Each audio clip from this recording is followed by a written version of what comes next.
ఏది అయినా ట్రై చెయ్యి ఆచి చికెన్ మసాలా. ఆచి చికెన్ మసాలా. విశాఖ ఎయిర్పోర్ట్ మూసివేతపై ఇప్పుడు నిరసనలు మొదలయ్యాయి. దాని గురించి వివరాలు చూస్తున్నాం. భోగాపురం ఎయిర్పోర్ట్లో ఇంకా పూర్తి స్థాయిలో వసతులు, ట్రాన్స్పోర్ట్ సౌకర్యాలు లేవని, వెంటనే విశాఖ ఎయిర్పోర్ట్ను మూసేయడం సరికాదు అంటూ ఆగ్రహం వ్యక్తమవుతోంది. భోగాపురం కనెక్టివిటీ పూర్తయ్యే వరకు విశాఖ ఎయిర్పోర్ట్ ని కూడా కొనసాగించాలని డిమాండ్ పెరుగుతోంది. ఈ అంశంపై కోర్టు ని ఆశ్రయించేందుకు పలువురు సిద్ధమవుతున్నారు. మరింత సమాచారం వైజాగ్ నుంచి మా ప్రతినిధి రాజు అందిస్తారు. రాజు, ఏంటి ఆందోళన చేస్తున్న వారి డిమాండ్ ఏంటి? నిజంగా అది టెక్నికల్గా పాసిబిలిటీ అవుతుందా? 25 కిలోమీటర్ల దూరంలో ఒకేసారి 2 ఎయిర్పోర్ట్లు రన్ చేయడానికి. గతంలో బేగంపేట ఎయిర్పోర్ట్ మూసి శంషాబాద్కి వెళ్ళినప్పుడు కూడా ఇదే రకంగా మాట్లాడారు. ఇది అంటే అలవాటు పడిపోయారు కాబట్టి. అండ్ భోగాపురం ఎయిర్పోర్ట్ పూర్తి స్థాయిలో అందుబాటులోకి వచ్చింది అనుకున్నాం. అంటే కంప్లీట్ అవ్వలేదా? మొత్తంగా స్టార్ట్ అవ్వలేదా మొత్తం పనులన్నీ కూడా అక్కడ? అంటే భోగాపురం ఎయిర్పోర్ట్కి సంబంధించి అటు ఎయిర్పోర్ట్ కానీ రన్వే కానీ మొత్తం అన్ని సిద్ధమయ్యాయి, కార్యకలాపాలన్నీ జరిగిపోతున్నాయి. కానీ భోగాపురం ఎయిర్పోర్ట్కి చేరుకోవాలంటే కనెక్టివిటీ రోడ్స్ అనేవి లేవు. ఇంచుమించుగా 50 కిలోమీటర్ల జర్నీ ఉంటుంది. 50 కిలోమీటర్లు జర్నీ చేయడానికి ఇప్పటికే 2 గంటలకు పైన సమయం పడుతుంది. దానికి తోడు ఏపీఎస్ఆర్టీసీ ఏర్పాటు చేసినటువంటి కొన్ని భోగాపురం ఎయిర్పోర్టు, విశాఖ గాజువాక నుంచి వెళ్తున్నటువంటి బస్సులు కూడా అవి కేవలం ఎయిర్పోర్ట్ ప్రయాణికులు తీసుకెళ్తున్నా కూడా సరైన సౌకర్యాలు ఎక్కడా లేవు. దీనికి తోడు 2.5 గంటల సమయం అంటే ఎయిర్పోర్ట్ లోకి, అంటే ఈ విశాఖను స్టార్ట్ అయ్యి ఎయిర్పోర్ట్ కి చేరుకుని ఫ్లైట్ ఎక్కడానికి మొత్తం 4 గంటల సమయం పడుతుంది.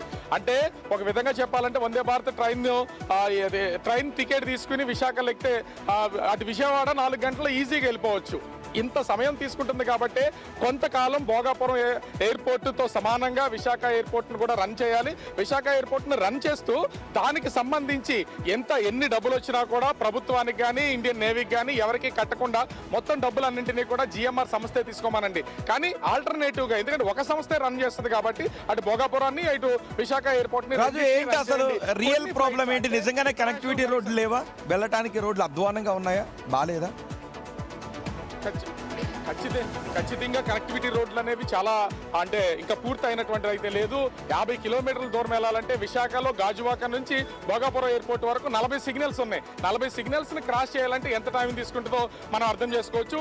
దీనికి తోడు ఉదయం, మధ్యాహ్నం, సాయంత్రం అన్ని పీక్ అవర్స్ లోనే ఫ్లైట్స్ ఉన్నటువంటిది అయితే ఉంది. ఆ టైంలో ట్రాఫిక్ కూడా ఎక్కువ ఉంటుంది. సో దీన్ని గమనించినటువంటి కొంతమంది మాజీ ఐఏఎస్లు అంటే కోర్టులో పిల్లు వేయడానికి సిద్ధమవుతున్నటువంటిది అయితే ఉంది. ఈ రోజు దీని మీద చర్చ అయితే నడుస్తుంది. ఈ చర్చ తర్వాత సోమవారం హైకోర్టులో పిల్ అయితే వేస్తారు. ఖచ్చితంగా 2 ఎయిర్పోర్ట్లు, అంటే ఇక్కడ బేగంపేట ఎయిర్పోర్ట్ ని శంషాబాద్ ని రెండింటిని కంపేర్ చేయలేము. ఎందుకంటే అవి శంషాబాద్ ఎయిర్పోర్ట్ కి ఉన్నటువంటి పొటెన్షియాలిటీ వేరు, ఇక్కడ వేరు అనేది అయితే ఇక్కడ చూపుతున్నటువంటిది అయితే ఉంది. మరి ఏ విధంగా కోర్టు దీని మీద స్పందిస్తుంది అనేది చూడాల్సింది. Okay Raju, thank you. Right, చూద్దాం. బహుశా ఆందోళన చేస్తుంటుంటారు కానీ టెక్నికల్ గా అంగీకరించే అవకాశాలు దాదాపు. అవును, వన్స్ ఒక్కసారిగా మొత్తంగా క్లోజ్ అయిపోయింది కాబట్టి మళ్ళీ రీస్టార్ట్ చేయాలంటే ఆ టెక్నికాలిటీస్ అన్ని చూసుకోవాలి. సో మేబీ అదంతా పాసిబుల్ అయ్యే అవకాశం లేకపోయి ఉండొచ్చు. నెక్స్ట్